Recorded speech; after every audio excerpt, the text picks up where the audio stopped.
Never buy these homes in San Diego without watching this whole video. I'm Sean Zanganeh, bringing you tips and tricks on how to win in the San Diego real estate market. And today we're talking about what not to buy here in San Diego.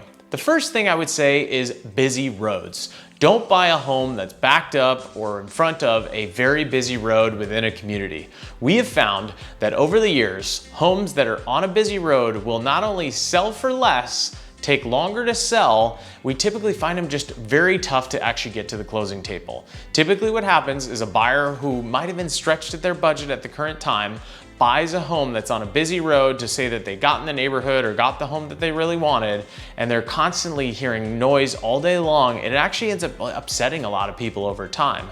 And then what we find is when those folks go to sell that home and upgrade, downgrade, move out of the area, they take longer to sell and they end up selling for a lot less than the neighboring homes. That's kind of why they got the discount when they ended up buying it. So big recommendation, try and get the best location you can possibly get for your money.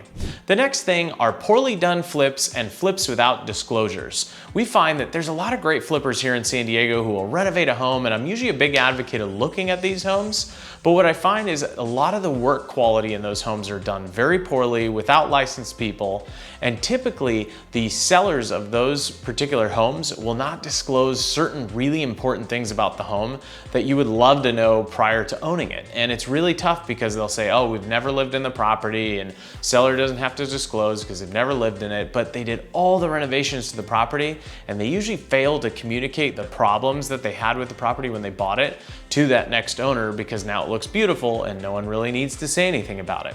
The next thing is homes with structural issues. Homes that have major structural issues, unless you're a professional buyer or have fixed these type of things before, really need to be looked at and seriously addressed so you have a really good bid from a structural engineer or a contracting firm that fixes these things, because these can snowball into bigger problems as you go. Typically a foundation issue, you'll fix a cracked foundation. It usually means you're fixing flooring, usually means you're gonna have to go fix drywall, it usually means there's probably issues with the stucco outside. So they tend to be snowball type issues. So make sure you're not only getting an understanding of what it costs to fix the actual problem with the foundation, but all the ancillary things that go with it to kind of put the whole house back together. The next thing are homes that have multiple big ticket items that need repair, whether that be roof, HVAC, mold, window upgrades, whatever it might be. If you have a multitude of those issues all at once, you're probably gonna need to buy that home at a pretty decent discount, because what we've found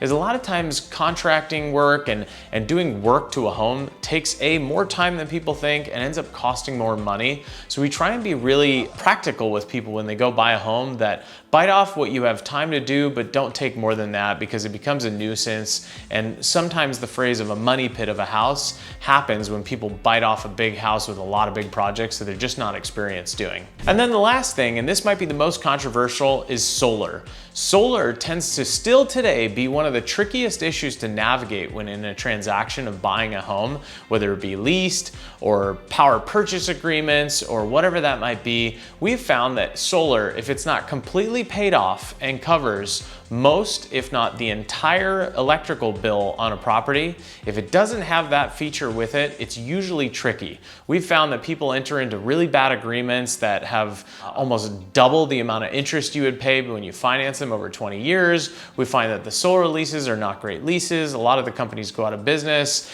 and I know there's a lot of big solar advocates out there, and a lot of people love it because of the energy savings, but at the end of the day, they're very tricky on how you deal with them, and they're not always black and white. So those are things I'm always cautious of when we're looking at homes. Is the solar owned? Is it on a financed agreement? Is it leased? Those are all questions you really want to get answered before you take the next step on the house. And make sure you get a copy of those contracts before you even enter into a contract, to save yourself time and heartache and wasting money on inspections for a house that might not be a fit for you. If you're looking for a home in San Diego and you're looking to get the best home in San Diego, make sure you're working with a real estate agent who knows the area and the market that you're looking to live in. This is Sean Zanganeh, bringing you tips and tricks on how to win in the San Diego real estate market.